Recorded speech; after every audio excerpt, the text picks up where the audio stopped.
Hey, welcome back to the Car Doctor channel. Welcome back to the Car Doctor operating room. This is where all the cool procedures happen.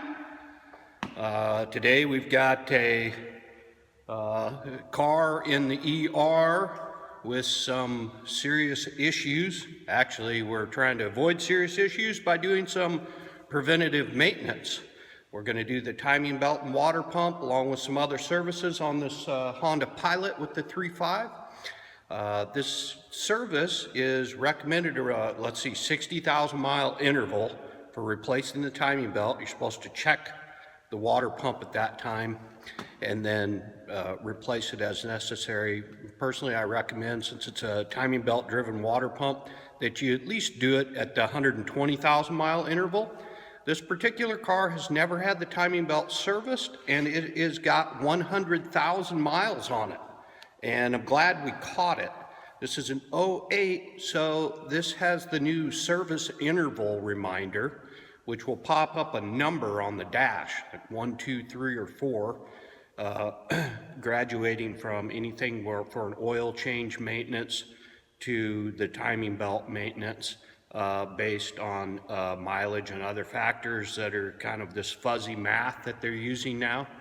And it's made it a little more confusing, and I think in this case it's part of the reason why this vehicle hasn't been serviced properly. They've been going to the dealer for services, and they get all sorts of estimates for some kind of recommended maintenance and stuff that's really not even required to keep their warranty intact.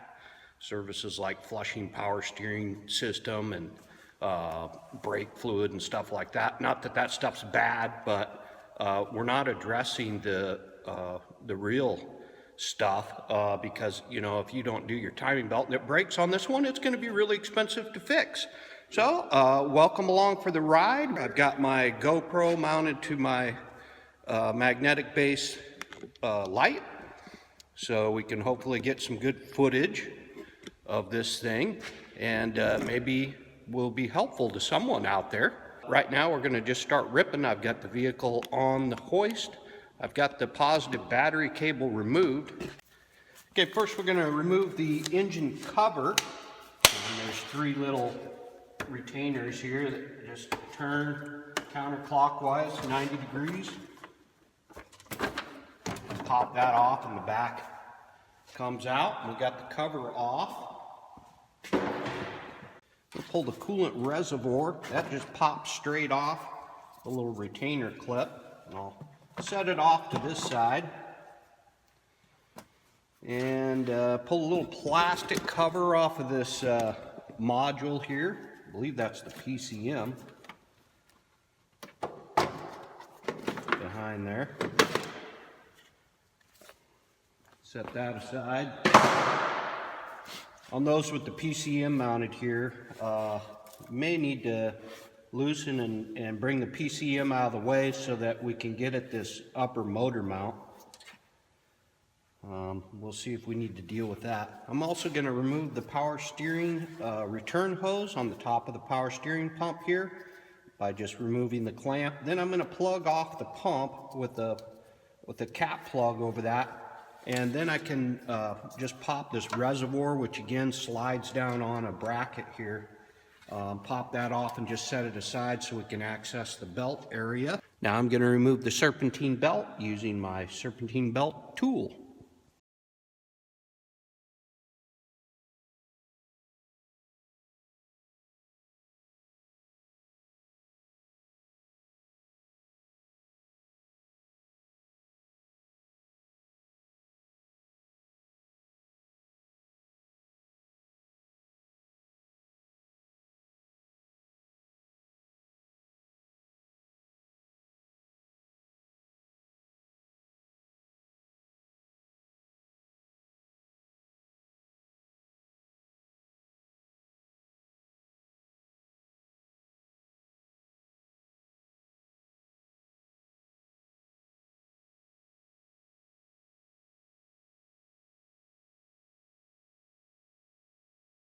Now I'm going to remove the power steering pump from the 2 bolts that retain it on the bracket, one of the bolts on the back side. One you have to reach down below, down there.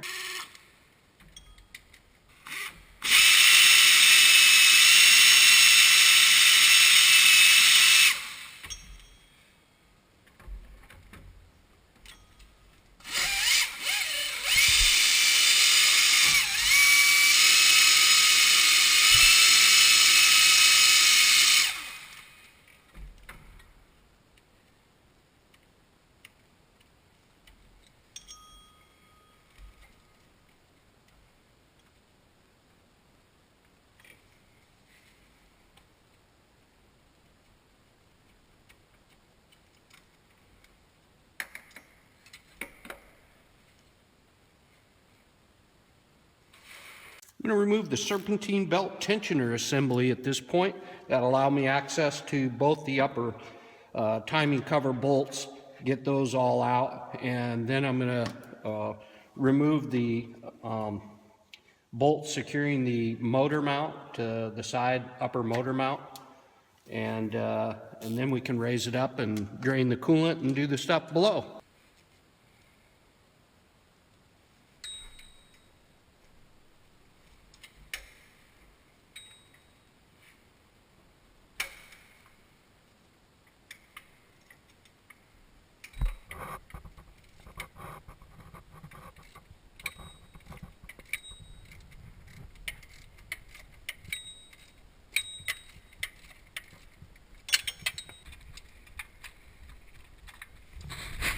Oops, my bad. I got to raise up the vehicle and remove part of the serpentine belt tensioner, the lower bolts that secure it, in order to remove that, and then I can get all the screws out of the upper timing covers.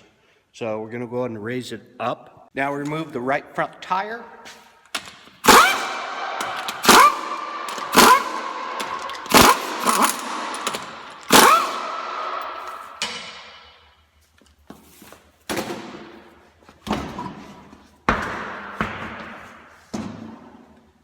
Now we remove these little retainer clips on the little skid plate, little whatever fender well covers,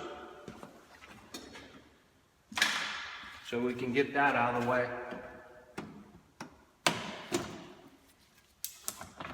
Hey, it's missing half of them, so it makes it easier.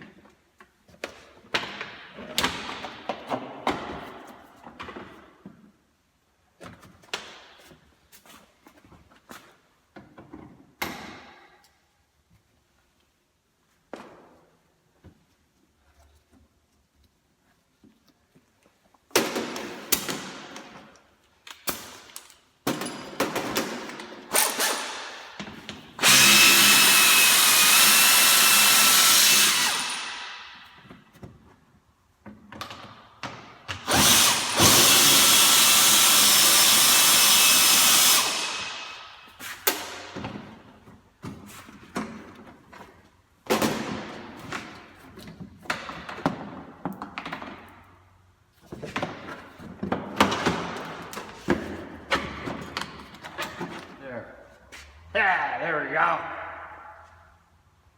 Shoot, I'm going to go ahead and pull the crank pulley while I'm down here. Sometimes those crank pulley bolts are a little bit tough. There is a special tool that holds the inside of the balancer pulley and then allows you to remove the inner bolt. I got a good feeling on this one. I hope it comes right out.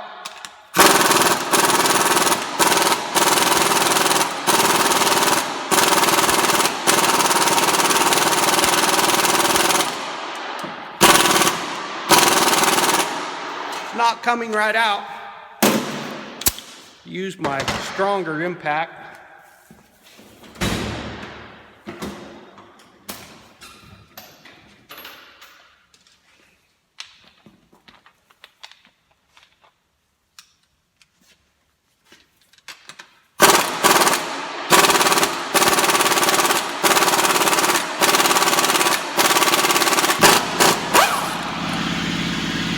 Oh yeah. Shouldn't need a puller on this or anything. Just comes right off. Now we remove this lower bolt from the serpentine belt tensioner assembly. Remove that.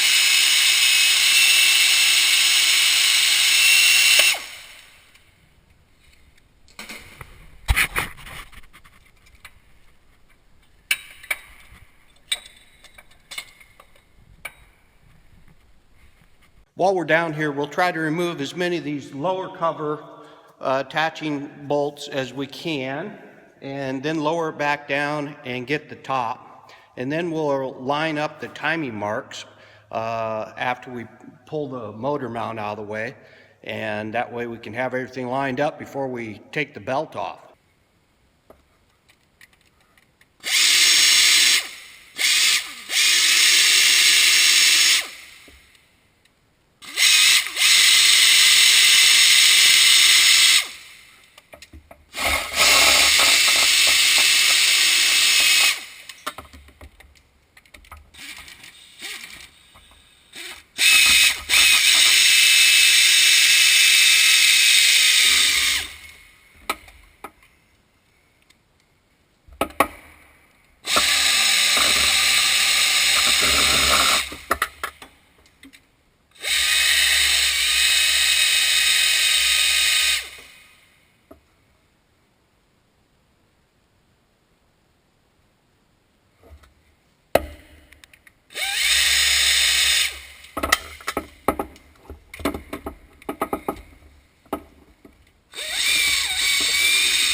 Now we're going to remove the two upper timing covers, and they have 5 probably screws in each one.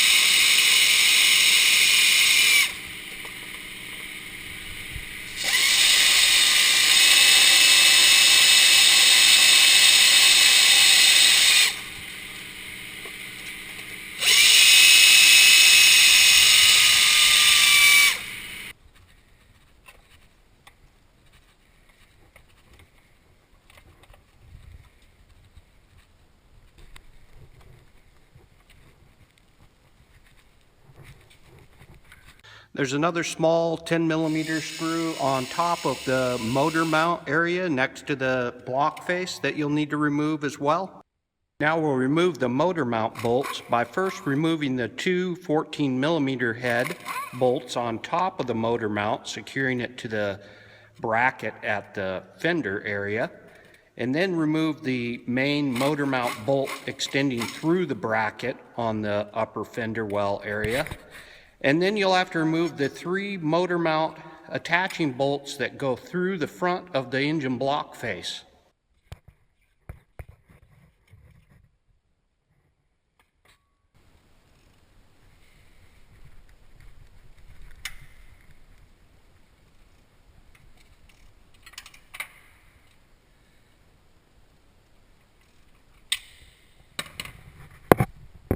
At this point, it was like I thought, I'm going to need to remove that PCM and just allow it to move out of the way a little bit so I can access the motor mount bracket mounted to the top of the fender well and remove that. And that's going to facilitate, allowing enough room for removing the bracket that's bolted to the face of the engine block.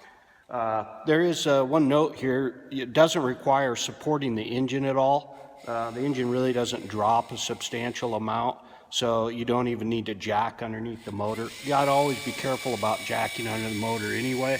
You don't want to punch a hole through oil pan or damage something underneath there anyway. And in this case, it's just not necessary.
Okay, I've got the lower cover off, I've got the motor mount off, I have full access to the timing components.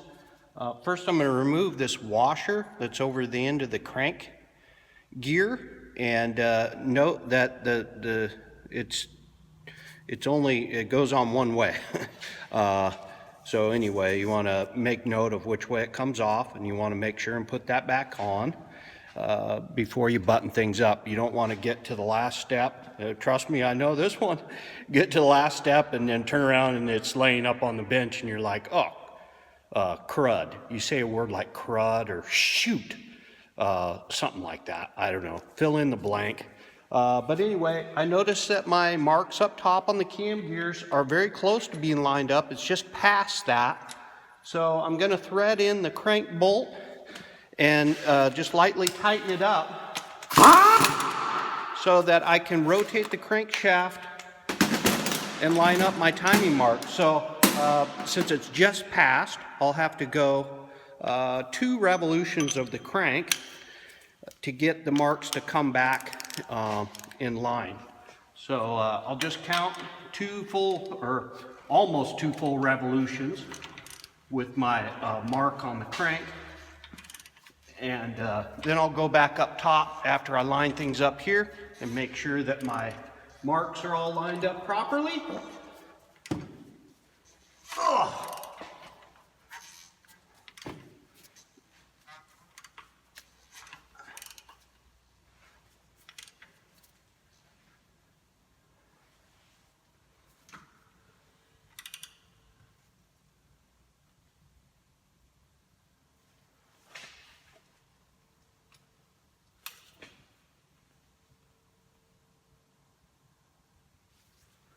All right. Both of my marks up top are good. They're lined up with the 1 and the little notch on the back of the cam cover, or actually the cylinder head cover. So one thing to note, man, this is really important. Now is the time to get everything lined up and take note of where they're at. Even if you need to, especially on the rear gear, if you put a little mark with a permanent marker, even further forward on the gear and then on the head face, so that you have another reference point for when you're reassembling it, that after you get everything together you can verify that it's still locked in the same place. So what I'm going to do now is raise it up and go ahead and remove the tensioner and get this belt off there. Then we'll remove the water pump and service that. So there's a few options at this point. You can also do the cam seals and crank seal. At this point, I don't see any leakage. I'm going to double check. I'm going to probably opt to not doing that. There's timing component kits that will come with the seals or without the seals. I like to get the kit with the water pump, a quality kit too.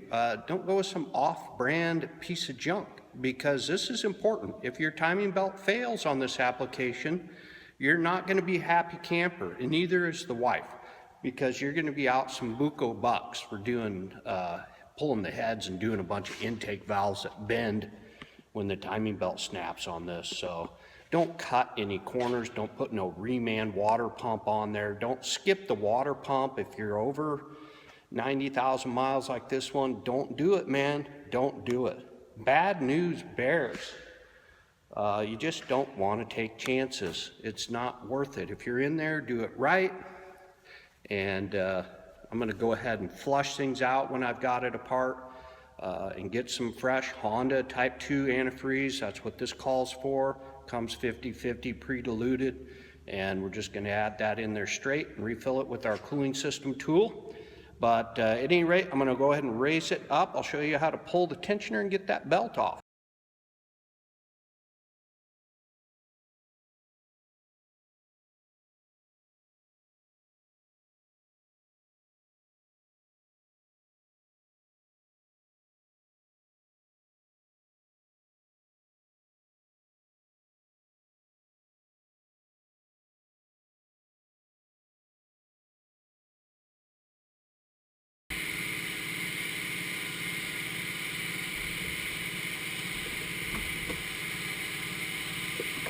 well, we got the belt off. It was a little bit loose, and it definitely shows signs of wear, and it looks like the OE belt, but it doesn't have any obvious cracks. But a lot of these will just come apart without any notice at all. No noticeable wear or cracks or anything, and then they just so we're doing all the right stuff here. Got the belt off. Now let's go ahead and pull the tensioner pulley assembly, the idler pulley, and then we'll go ahead and take the water pump off. Oh, and I'm going to go ahead and drain the coolant first here before we break into the cooling system. Sometimes I overlook that and get a bath, but it's not going to happen today.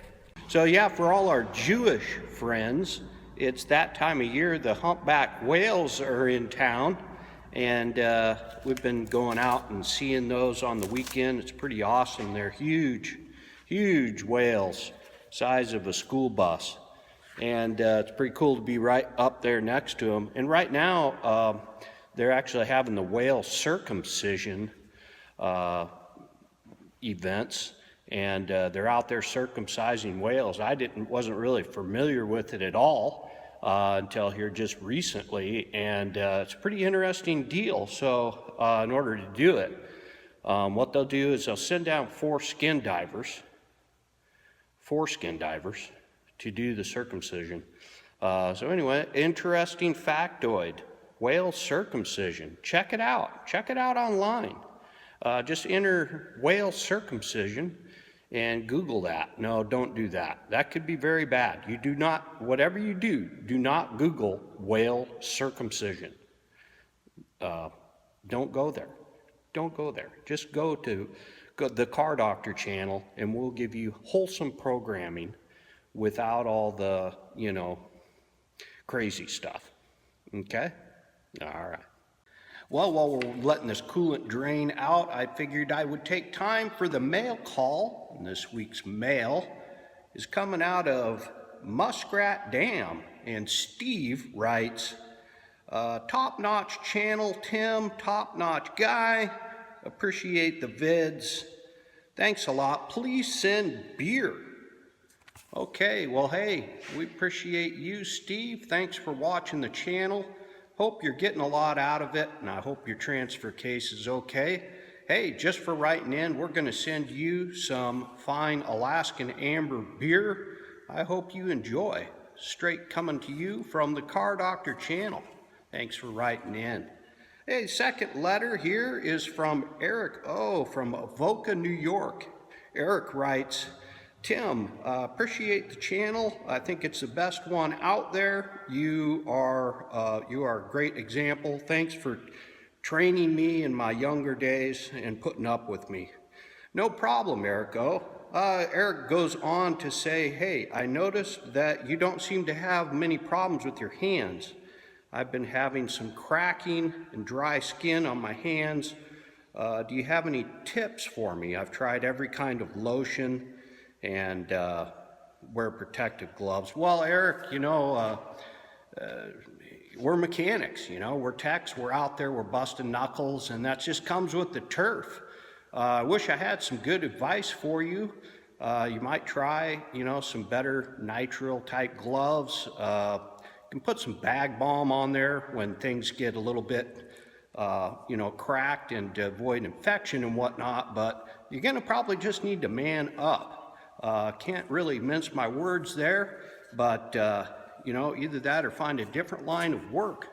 Hey, I hope this helps, and I do appreciate you writing in, Eric, and wish you good luck.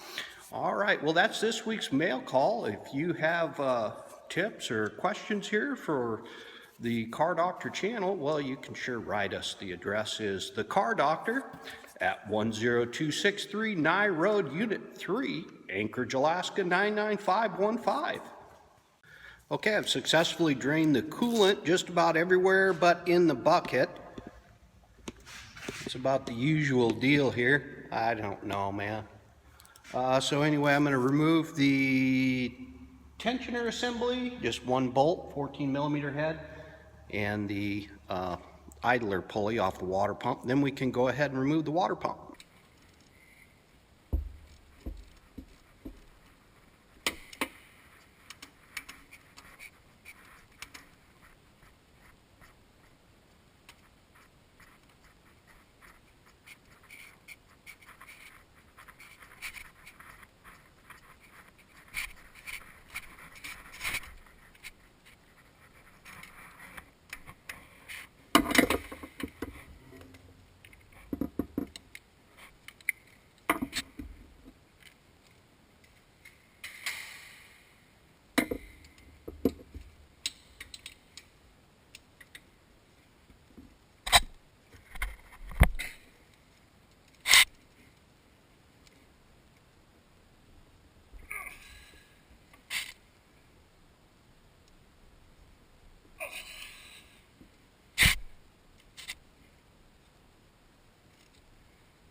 Okay, let's do a quick overview of the parts I got here. I've got the complete kit with the water pump, timing belt, and necessary pulleys, and the tensioner, the hydraulic tensioner assembly, and the tensioner pulley and adapter plate. So all quality stuff from CarQuest. This is a Dayco part. I'm also going to replace the serpentine belt while I'm in there, since we have it off. And I am using the Honda Type 2 antifreeze, definitely what I recommend on this application.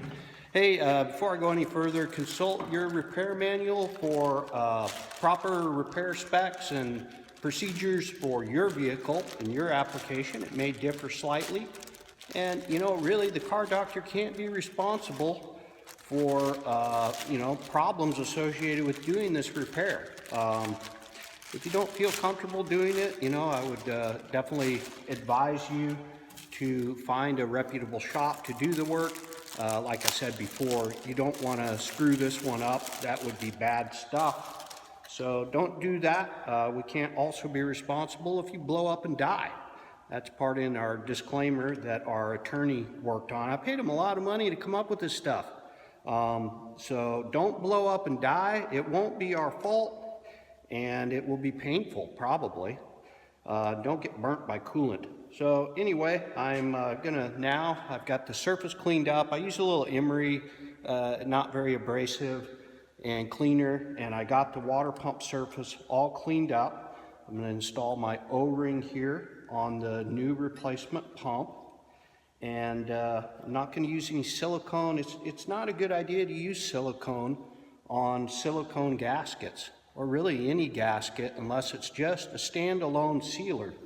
Silicone is slippery, and if you put it on a gasket, between a gasket and a block face, it's going to make that gasket just pooch out, and we don't want that. It's really, if you get everything clean, this is the best sealing method, and it's going to go another 100,000 miles. But again, you should do it every 60,000 miles, just to be sure, and get that gasket seated properly in here before you install it.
Okay, after I've installed the water pump, the tensioner assembly, and the idler pulley assembly, and properly torqued those, I go ahead and install my belt.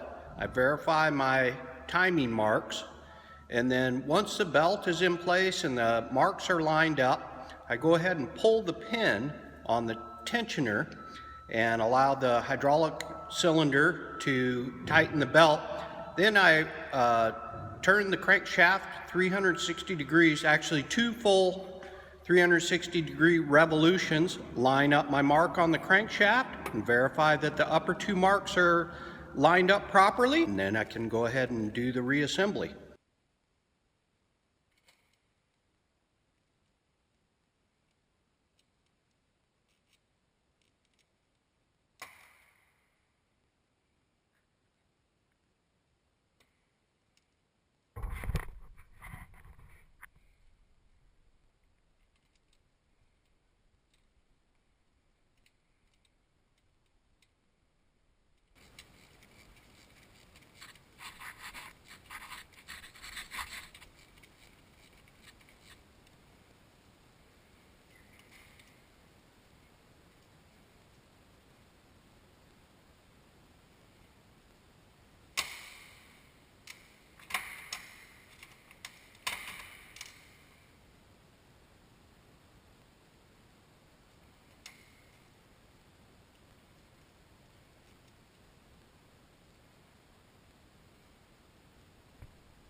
Another reason why I use these kits, these quality kits, is they come with a great inspection guide. They got the full diagram and illustrations for lining up the marks. They also have a full torque spec workout for everything that you're going to need as far as torque settings, specifications, clear down to the wheel bolts when you're reinstalling the wheel. So that's kind of handy to have, especially if you don't have access to those specifications. You know, one other thing to note, at the completion of this job, after we've refilled the cooling system, which we're going to use the airlift refilling tool to do that. I'll put a link to a video in the description of this video for use of the airlift cooling system refilling tool. Pretty handy tool. It removes the air pockets and refills the system without ending up having to cycle it through or having an airlock in it. Pretty handy deal. And then it also, on these Hondas, it recommends resetting the ECU, which basically is a function of the scan tool, and my Virus has the ability to do it, plugging in the scan tool, and it's basically the equivalent of a cam crank correlation reset.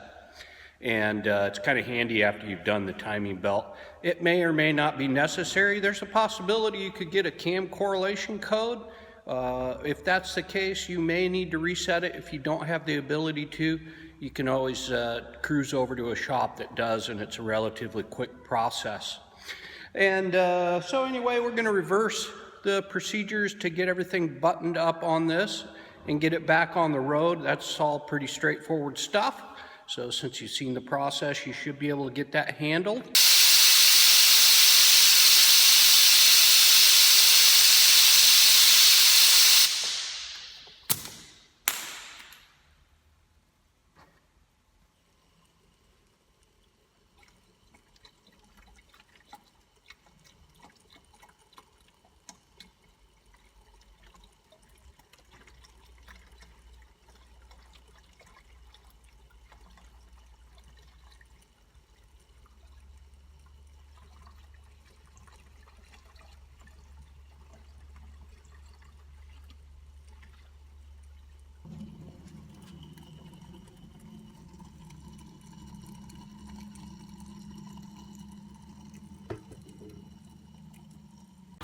Okay, let's learn the crank pattern.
All right.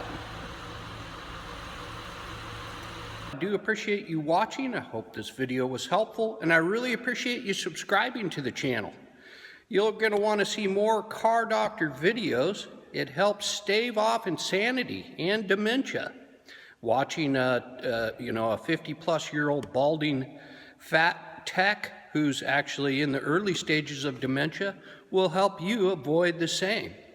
So subscribe and stay tuned for more vids from the Car Doctor Studios. I'm Tim, and I appreciate you stopping by. Take care.